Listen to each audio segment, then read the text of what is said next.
Hello students, welcome to my YouTube channel the commerce click. Hope आपने पिछली video को अच्छे से देखा होगा। उसमें जो कॉन्सेप्ट आपको क्लियर कराए गए हैं वो आपको क्लियर हो गए होंगे। तो चलिए शुरू करते हैं आज का प्रैक्टिकल क्वेश्चन। आज का क्वेश्चन है अकाउंटिंग इक्वेशन का। Prepare accounting equation on the basis of the following. कि नीचे जो आपको ट्रांजेक्शन दी गई है इनके बिहाफ पर अकाउंटिंग इक्वेशन प्रिपेयर करनी है। ठीक है, तो ये आपको सारी क्या है ट्रांजेक्शन दी गई है, इसका हमने सोल्यूशन बताना है। तो सबसे पहले हम फॉर्मेट देखते हैं। फॉर्मेट अब तक आपको क्लियर हो गया होगा। That is the format of accounting equation. First is serial number, then transaction, assets is equal to liability plus capital. This is our fundamental equation जिसके बिहाफ पर हमने सारे क्वेश्चन सॉल्व किए हैं। ठीक है, तो चलिए स्टार्ट करते हैं अपनी पहली ट्रांजेक्शन से। तो पहली ट्रांजेक्शन हमारी है Sam started business with cash ₹4 lakh and goods ₹2 lakh. कि सैम ने बिजनेस स्टार्ट किया है, 4 लाख की कैश लगाई है उसने बिजनेस स्टार्ट करने के टाइम पर और 2 लाख रुपीज की वो गुड्स लेकर आया है। तो सबसे पहले हमने क्या करना है, यहाँ पर अपने सीरियल नंबर लिखा, यहाँ ट्रांजेक्शन के अंदर हमने लिखा बिजनेस स्टार्टेड, क्या क्या लगाया उसने, business started with cash, cash लगाई है कितने रुपीज की, ₹4 लाख, और साथ में क्या लगाया है, गुड्स लगाई है एंड गुड्स ₹2 लाख। क्लियर कि बिजनेस स्टार्ट करने के टाइम उसने कैश 4 लाख का और गुड्स 2 लाख की लगाई है। बिजनेस स्टार्ट करने के टाइम क्या बनती है, कैपिटल बनती है। तो एसेट्स में क्या क्या है, एक तो कैश आई है हमारे बिजनेस के अंदर, और गुड्स के लिए क्या वर्डिंग लिखी जाती है, स्टॉक। ठीक है, ये दो चीजें आई है। और जब बिजनेस स्टार्ट किया जाता है तो क्या बनती है हमारी, कैपिटल। कैश कितने की आई हमारे बिजनेस के अंदर, 4 लाख रुपीज की कैश आई। स्टॉक कितने का है हमारे पास, 2 लाख रुपीज का स्टॉक हमारे बिजनेस में आ चुका है। दोनों से कैपिटल बन गई, डेट इज 6 लाख। ठीक है बच्चों, समझ आ गया कि कैपिटल में क्या करना है, लायबिलिटी कुछ नहीं है। जितने भी हमने बिजनेस स्टार्टिंग में जो भी चीजें लगाई है, ठीक है, कुछ कई बार वो असेट्स भी लगाते हैं, तो सबको टोटलिंग करके किस में आ जाता है, वो आपका कैपिटल में आ जाता है। अब पहली बार हम क्या लिखते हैं, इक्वेशन, अपनी इक्वेशन फॉर्म करते हैं। कैश हमारी 4 लाख, स्टॉक हमारा 2 लाख, लायबिलिटी निल, यानी कि हमने किसी का भी अभी कोई पैसा नहीं देना, और कैपिटल कितनी है हमारी, 6 लाख की। क्लियर है concept. Next second transaction, 25% of the goods were sold for cash ₹60,000। अब ट्रांजेक्शन को सबसे पहले आपने समझना है कि उसमें बोला क्या जा रहा है। इसमें बोला गया है कि हमने गुड्स बेची है, कितनी बेची है, 25% ऑफ द गुड्स। अब किसका 20%, जो हमारी गुड्स पड़ी है ऑलरेडी स्टॉक में, ये थी, यहाँ पर भी देख लीजिए यही गुड्स है ना हमारी, तो इसका इसने बोला है 25% आपने गुड्स बेची है। कैसे बेची है, कैश में बेची है, और कितने रुपए में की है, ये जो है ये डेट इज सेल प्राइस, कि हमने जो गुड्स हैं अपने स्टॉक का 25% हमने गुड्स बेच दी है, और कितने में बेची है, 60,000 कैश में बेची, यानी कि सेल प्राइस हमें 60,000 दिया हुआ है। ठीक है, और कैश में। आइए चलो वर्किंग नोट से इसको क्लियर करते हैं। ठीक है, कि कितना हमने क्या किया है। वर्किंग नोट फर्स्ट, आपको पता है हमारे पास 3 चीजें होनी चाहिए। ठीक है, एक हमारे पास क्या होनी चाहिए, कॉस्ट प्राइस, एक क्या होनी चाहिए हमारे पास, सेल प्राइस, और एक क्या होना चाहिए हमारे पास, प्रॉफिट या फिर लॉस, जो भी इस ट्रांजेक्शन के अकॉर्डिंग निकलता है। ठीक है, अब इस क्वेश्चन में क्या दिया हुआ है हमें, 60,000 that is our sale price, ये हमारा सेल प्राइस है।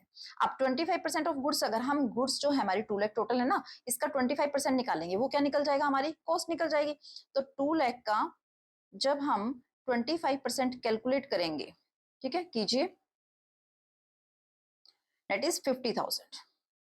ठीक है, ये क्या निकल गई हमारी कॉस्ट प्राइस, कि हमने 50,000 रुपीज का, 50,000 वर्थ की जो वैल्यू की गुड्स हैं वो मार्केट में सेल किए कितने में, 60,000 में। तो क्या हुआ, हमें 10,000 रुपीज का क्या हो गया, प्रॉफिट। बस ये ट्रांजेक्शन हमने कैलकुलेट कर ली। सेल की ट्रांजेक्शन में हमें 3 चीजें चाहिए होती है, कॉस्ट प्राइस चाहिए होता है, सेल प्राइस चाहिए होता है, और प्रॉफिट या लॉस चाहिए होता है। अब इसको हम क्या करते हैं, अपनी ट्रांजेक्शन के अंदर लिखते हैं, यहां पर गुड्स सोल्ड कॉस्टिंग रुपीज, कितने रुपीज की थी कॉस्ट हमारी निकली है जो, 50,000 रुपीज की। So goods sold costing rupees 50,000 for cash of rupees 60,000। Clear कि 50,000 वर्थ की जो वैल्यू की जो गुड्स थी, कॉस्टिंग प्राइस उसका 50,000 था, हमने उसको सेल किया 60,000 कैश में। तो दो आपको पता है सारी चीजें कितनी जगह जाती है ना, जो 50,000 cost price is always deducted from stock, right. ये तो यहां से हो गया। सेल प्राइस जैसे बेची आपने, कैश में बेची है तो कैश आया होगा, तो हमारा ये कैश बढ़ गया। और 10,000 का जो प्रॉफिट होता है that is always add to the capital, ठीक है। ये 10,000 का जो प्रॉफिट था वो हमारा कैपिटल में ऐड हो गया। तो चलिए अब अपनी न्यू इक्वेशन फॉर्म करते हैं। तो यहाँ लिखते हैं हम अपनी न्यू इक्वेशन। कैश कितना हो चुका है अब इस ट्रांजेक्शन के बाद, 4,60,000 का। स्टॉक कितना लेफ्ट हो गया, 2 लाख का था, उसमें से 50,000 हमने सोल्व कर दिया, तो डेट इज 1,50,000 का हमारे पास स्टॉक रह गया है। लाइबिलिटी इस ट्रांजेक्शन से कुछ इफेक्ट नहीं हुआ था, तो नथिंग, नील है हमारे पास। और जो कैपिटल हो चुकी है वो 6,10,000 की हुई है। Clear concept. चलिए नेक्स्ट थर्ड करते हैं। Half of the remaining goods were sold at a profit of 25% on credit.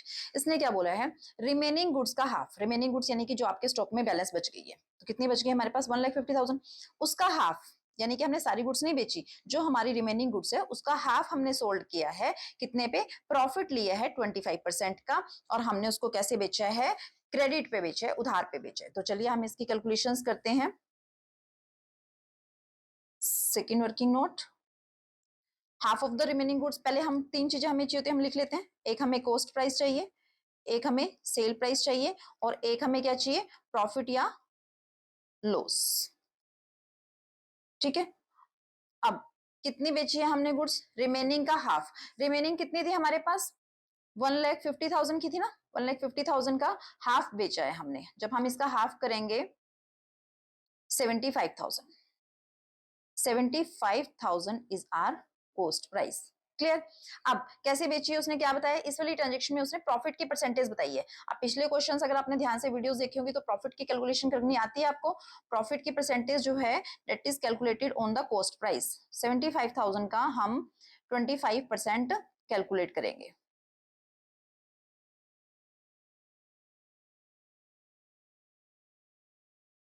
This one is 18,750, ठीक है। ये हमारा क्या आ गया, प्रॉफिट।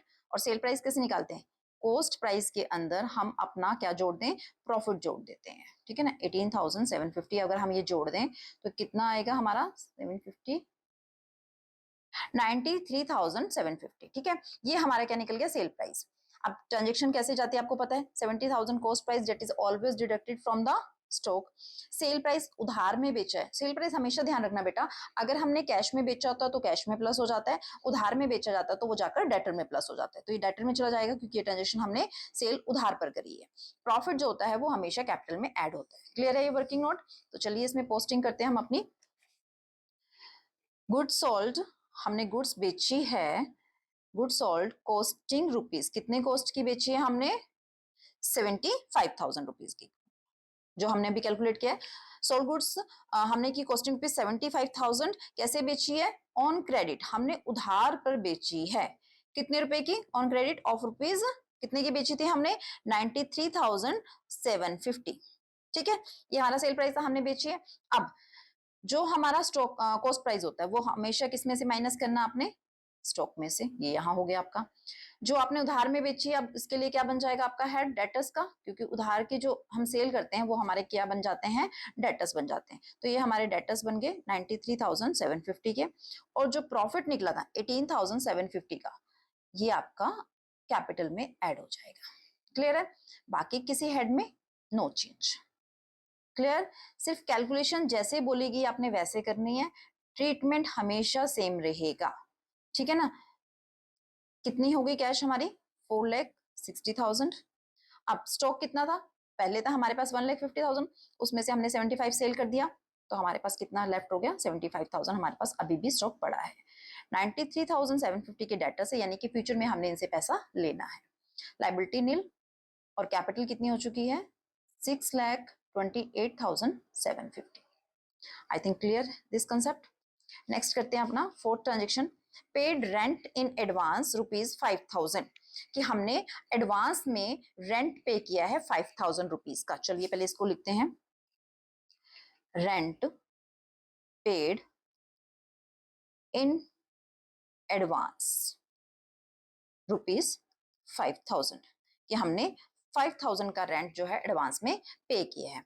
अब जो हम एडवांस में खर्चे पे करते हैं, सिंपल सा, अगर ये एडवांस वर्ड ना लिखा होता, पहले तो ये समझिए, अगर एडवांस वर्ड ना लिखा होता तो रेंट पेड हमारा क्या था, एक्सपेंस था, और एक्सपेंस कहाँ जाते हैं, एक बार कैश में से माइनस और एक बार कैपिटल में से माइनस, ठीक है। बट ये जो एक्सपेंस है वो एडवांस में आपने पे किया, यानी कि अभी ये एक्सपेंस, ये खर्चा ड्यू नहीं हुआ था, हमारी रिस्पॉन्सिबिलिटी नहीं बनी थी इसको पे करना, पर क्योंकि हमने एडवांस में पे कर दिया है तो एक बार तो हम कैश दे के आए ना, जब हमने रेंट पे कर दिया तो हमारी कैश चली गई, तो एक बार तो हमने 5000 कैश पे कर दी होगी उसको, जिस भी पर्सन को रेंट ड्यू प्रिपेयर हम एडवांस में करके आए हैं, एक बार 5000 माइनस। दूसरा, एडवांस में जो हम एक्सपेंस करते हैं उनको बोला जाता है प्रीपेड एक्सपेंस, ठीक है। प्रीपेड एक्सपेंस क्या होता है, प्रीपेड एक्सपेंस की डेफिनेशन भी यही होती है, वो एक्सपेंस जो हम एडवांस में कर देते हैं, ठीक है ना, यानी कि जो अभी ड्यू नहीं हुआ, हमने एडवांस में जिन खर्चों को पे कर दिया, that is called prepaid. Pre का मतलब पहले, पेड का मतलब पे करना, जिनको हमने पहले पे कर दिया, ठीक है, ड्यू होने से पहले पे कर दिया। तो प्रीपेड एक्सपेंस हमारी असेट्स है,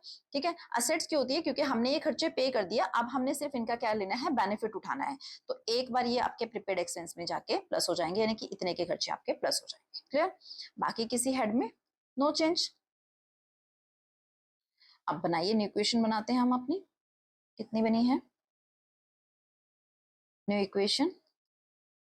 कैश हमारा रह चुका है 4,55,000 का, stock 75,000, debtors 93,750, prepaid expense 5,000, liability nil, capital 6,28,750। I think clear है कॉन्सेप्ट। नेक्स्ट फिफ्थ पढ़ते हैं अपनी transaction. Paid salary in cash ₹4500 and outstanding salary ₹1000। पहले हम लिख लेते हैं इसको, सैलरी पेड की है हमने, सैलरी पेड ₹4500 एंड आउटस्टैंडिंग, ये आउटस्टैंडिंग को शॉर्ट में लिखते हैं बेटा से, आउटस्टैंडिंग सैलरी कितनी है, ₹1000 की। यही क्वेश्चन था ना, कि हमने सैलरी पे की है, 4500 की सैलरी पे की है और आउटस्टैंडिंग सैलरी हमारे पास है 1000। पहले तो सैलरी पेड वाला कंसेप्ट आई थिंक आपको क्लियर है, ठीक है ना, ये मैं यहाँ पर वर्किंग नोट में बना देती हूँ। सैलरी पेड जो हमारी सिंपल सैलरी बोली गई है वो क्या है, खर्चा है, एक्सपेंस है, और एक्सपेंस आपको पता दो जगह जाते हैं, एक बार आपके कैश में से माइनस हो जाते हैं और एक बार आपके कैपिटल में से माइनस हो जाते हैं, ये तो सिंपल है। अब दूसरा है आउटस्टैंडिंग सैलरी। पहले तो मीनिंग पता होना चाहिए, कंसेप्ट पता होना चाहिए, आउटस्टैंडिंग किसको बोला जाता है। आउटस्टैंडिंग कोई भी एक्सपेंस हो सकता है, किसी भी खर्चे में आउटस्टैंडिंग वर्ड लिखा आ सकता है। आउटस्टैंडिंग जब भी लिखा आएगा इसका मतलब है वो खर्चा आपने पे नहीं किया है, ठीक है, कैश नहीं गई है। इसमें आउटस्टैंडिंग खर्चे वो होते हैं जैसे जो ड्यू तो हो चुके हैं, यानी कि हमारी रिस्पॉन्सिबिलिटी बन चुकी है, हमने वो खर्चे देने हैं, वो एक्सपेंस पे करने हैं, बट हमने पे नहीं किए हैं, उसको क्या बोला जाता है, आउटस्टैंडिंग एक्सपेंस बोला जाता है। और आउटस्टैंडिंग एक्सपेंस हमारी लायबिलिटी होती है, क्योंकि जो खर्चे ड्यू हो चुके हैं, ठीक है ना, जिनका हम फायदा उठा चुके हैं, हमें पे करना है पैसा और हम नहीं पे कर रहे हैं, तो वो हमारी लायबिलिटी, हमें फ्यूचर में उसके लिए पे करना पड़ेगा। तो एक बार तो ये हमारे क्या होंगे, लायबिलिटी में चले जाएंगे, ठीक है ना, आउटस्टैंडिंग के नाम से जाएंगे, वहां पर जाके बढ़ जाएंगे क्योंकि लायबिलिटी बढ़ गई ना हमारी, ठीक है। और एक बार एक्सपेंस तो है ही ना, दूसरी बार एक्सपेंस कहां से जाते हैं, हमारे कैपिटल में से माइनस जाते हैं। यानी कि एक्सपेंस अगर आपने पे कर दिया तो कैपिटल के साथ साथ कैश में से माइनस होता है, अगर पे नहीं किया तो कैपिटल में से तो जाएगा क्योंकि वो खर्चा है, एक्सपेंस है, ठीक है। तो दूसरी तरफ पर के कैश तो नहीं गई ना, इसलिए कैश में से नहीं ट्रीटमेंट होगी उसकी, कहां जाएगी, लायबिलिटी में जाके वो प्लस हो जाएंगे। क्लियर है? तो कैपिटल में तो दोनों चल जाएंगे, तो इसलिए हम मर्ज करके लिख देंगे, सैलरी हमारी 4500 इस ट्रांजेक्शन में और 1000 ये, तो कैपिटल में हम इकट्ठा लिख देंगे, जितनी आप कैश में पे करके आए वो कैश में से माइनस हो जाएगी और जो आपने पे नहीं की that is gone into the outstanding liability head में चला जाएगा, ठीक है। तो 4500 हमारे पास से क्या चली गई है, कैश जा चुकी है। 1000 रुपीज हमारी यहां पर लिख देते हैं हम आउटस्टैंडिंग एक्सपेंस, ठीक है, ये हमारे 1000 से बढ़ गए हैं, यानी कि लायबिलिटी हमारी क्रिएट होगी और कैपिटल में से क्या होएगा, दोनों लेस हो जाएगा, 5500, ये हमारा कैपिटल में से लेस। आई थिंक ये कंसेप्ट क्लियर हो गया होगा। बनाते हैं अपनी न्यू इक्वेशन, इसको माइनस करते हैं, 4,50,500 और बाकी किसी ट्रांजेक्शन में कोई जब चेंज नहीं होता तो हम क्या पुट कर देते हैं, 0। Stock 75,000, debtors 93,750, prepaid expense 5,000, outstanding expense 1000, capital check करते हैं 6,23,250। क्लियर है कॉन्सेप्ट। नेक्स्ट अपनी ट्रांजेक्शन लिखते हैं 6 about motorcycle for personal use ₹30,000। ठीक है, पर्सनल यूज को मैंने अंडरलाइन किया है ताकि इस ट्रांजेक्शन को पढ़ने के लिए ये इंपॉर्टेंट है, इसको मत छोड़ देना। ठीक है, जब भी आपको बोला जाए पर्सनल यूज के लिए, पिछली वीडियो में मैंने क्लियर किया था personal use withdrawal, drawing, private expense, house hold expense सब सेम चीज होती है। पर्सनल एक्सपेंस के लिए, पर्सनल यूज के लिए बिजनेसमैन ने क्या किया, मोटरसाइकिल परचेज किया, कितने की, 30,000 की। पहले इसको लिखते हैं purchased motorcycle of ₹30,000 for personal use। ठीक है, इसमें क्या बोला जा रहा है कि पर्सनल यूज के लिए 30,000 रुपीज की मोटरसाइकिल परचेज करी। अब अगर ये पर्सनल यूज वर्ड ना होता, एक मिनट के लिए सोचकर देखो, अगर ये पर्सनल यूज वर्ड ना होता तो हम क्या करते, हमारी असेट से मोटरसाइकिल, तो एक तो हम असेट्स में हेड बना देते मोटरसाइकिल का, और दूसरा कैश चला गया, हम कैश में से कर देते, राइट। बट जब भी पर्सनल यूज वर्ड लिखा है तो हमें जो हमारी असेट्स का नाम दिया है हमने उसके लिए कोई कॉलम नहीं बनाना है, क्योंकि वो बिजनेस की असेट्स बनी ही नहीं है, वो तो उसके घर की, उसकी अपनी पर्सनल बनी है। तो इसलिए ये विड्रॉल सिंपल, जैसे हमने कैश में विड्रॉल की एंट्री डाली थी ऐसे ही इसको करेंगे, यानी कि 30,000 एक बार तो हमारे बिजनेस से कैश चला गया, यहां से कम हो जाएगा, और दूसरा हमारी कैपिटल को ये रिड्यूस कर देगा। ठीक है ना, जैसे विड्रॉल हमने कैश में करते हैं तो क्या करते हैं, एक बार कैश में से माइनस, एक बार कैपिटल में से माइनस, सेम इसी ट्रीटमेंट से 30,000 बिजनेस में से जा चुका है, वो माइनस कर देंगे, और बिजनेसमैन की कैपिटल भी क्या हो चुकी है, 30,000 से रिड्यूस हो चुकी है। बाकी किसी हेड में नो चेंज, तो कोई चेंज नहीं। अब इसमें से माइनस करते हैं, ये कितना बचेगा हमारे पास, 4,20,500। स्टॉक हमारे पास है 75,000 रुपीज का, डेटर्स हमारे पास है 93,750 के, और प्रीपेड एक्सपेंस हमारे पास है 5,000 रुपीज के। आउटस्टैंडिंग जो हमारे खर्चे पड़े हैं 1,000 रुपीज के, और कैपिटल हमारी कितनी हो चुकी है, 5,93,250। तो हम इसको यहाँ पर क्या लिखेंगे, क्या लिखते हैं बच्चों, लास्ट वाली को बताया था ना, फाइनल इक्वेशन। ये हमारी फाइनल इक्वेशन बन चुकी है। ठीक है, आई थिंक ये क्वेश्चन आपको क्लियर है। सारे कंसेप्ट मैंने वर्किंग नोट के साथ आपको दिए हैं, आप इसका स्क्रीनशॉट ले सकते हैं या वीडियो पॉज करके अच्छे से समझ सकते हैं। और ये इसका वर्किंग नोट जो आपको समझाया गया है, क्लियर है। अब इस वीडियो में आपके लिए जो वर्क है, एक तो आपने यही क्वेश्चन जो मैंने आपको कराया है अच्छे से अपने हाथ से समझ के सारे कंसेप्ट फिर करना है, और एक ये आपके लिए प्रैक्टिस क्वेश्चन है। ठीक है, ये आपके लिए प्रैक्टिस क्वेश्चन है जिसको आपने खुद सॉल्व करना है। इसका सॉल्यूशन मैं अगली वीडियो में आपके साथ डिस्कस करेंगे कि कैसे हमने सॉल्व करना है। अब लास्ट वीडियो में जो प्रैक्टिस क्वेश्चन दिया था उसकी turn, this was the last video का जो हमारा क्वेश्चन था प्रैक्टिस क्वेश्चन, ये मैं आपको क्लियर करती हूँ। Business started with cash 3 lakh, पता है आपको बिजनेस स्टार्ट किया जाता है तो दो जगह अमाउंट जाता है, कैश में चला जाएगा 3 लाख प्लस हो जाएगा, और एक बार कैपिटल में। गुड्स आपने परचेज करी है 2 लाख की, कैसे परचेज करी है, क्रेडिट, उधार में परचेज करी है। तो उधार में परचेज करने पर एक तो आपने गुड्स परचेज किए, स्टॉक बढ़ जाएगा, और दूसरा आपका कहाँ चला जाएगा, क्रेडिटर्स में, लायबिलिटी के हेड में। Withdrawal cash for house hold expense, घर के खर्चों के लिए आपने कैश निकाल लिए, एक बार कैश माइनस, एक बार कैपिटल माइनस। क्रेडिटर्स को पेमेंट की है, एक बार कैश में से कम हो जाएगा, और एक बार क्रेडिटर्स आपके कम हो जाएंगे, उसमें से माइनस करनी है। रिसीव डिविडेंड इनकम है, जब भी कोई इनकम हमें मिलती है 2,000 की मिली इस ट्रांजेक्शन में, तो एक बार कैश में प्लस हो जाएगी, एक बार कैपिटल में प्लस हो जाएगी। डिपॉजिट इनटू बैंक, बैंक में पैसे जमा कराए हैं, कैश देकर आए हो इसलिए कैश माइनस हो जाएगी, और बैंक असेट्स के हेड में बनाया जाएगा एक बैंक का कॉलम, उसमें आप 20,000 प्लस कर देंगे। Sold goods for costing ₹40,000 at a profit of 20%। क्या कहा गया, इसके लिए मैंने आपके लिए वर्किंग नोट तैयार किया है कि आपने 40,000 की कॉस्ट का प्रोडक्ट जो है 20% प्रॉफिट लेके बेचा है। ठीक है, और कैसे बेचा है, जब इसमें कोई वर्डिंग नहीं बोली गई तो ये कैश में सेल हुई है। और दूसरा आपने उधार में बेचा है, उसकी कॉस्ट 72,000 की थी, प्रॉफिट कितना लिया उसके ऊपर 25%। अब यहाँ पर दोनों प्रॉफिट अलग अलग रेट है, यानी कि जो कैश में सेल किया उसका प्रॉफिट परसेंटेज अलग है, जो क्रेडिट में किया उसका अलग है। तो ये देखिए आप मैंने अलग अलग बना लिया, कैश के लिए अलग, क्रेडिट के लिए अलग। कॉस्ट प्राइस हमें दोनों का बताया हुआ था 40,000 72,000।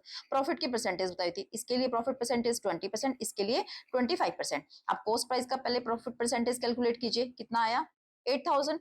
इसी तरीके से हमने 72,000 का भी 25% जब कैलकुलेट किया तो कितना आएगा 18,000। सेल प्राइस आपको पता है, cost price plus profit that is sale price, इसमें भी same, cost price plus profit sale price, ठीक है।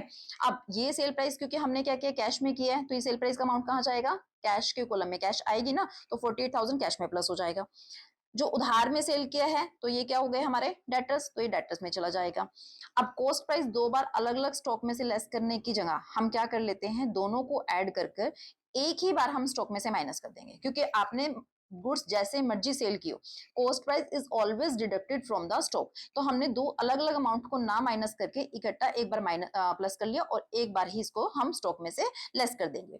इसी तरीके से प्रॉफिट, दोनों प्रॉफिट आपने क्या करने हैं, अल्टीमेटली जाकर कैपिटल में ऐड करने हैं, तो दो अलग अलग बार ना करके हमने इकट्ठा उसको प्रॉफिट को टोटलिंग की और उसको हमने क्या कर देना है, कैपिटल में प्लस कर देना है, ठीक है। तो ये रहा इसका आंसर, आई थिंक विजिबल है, क्लियर है।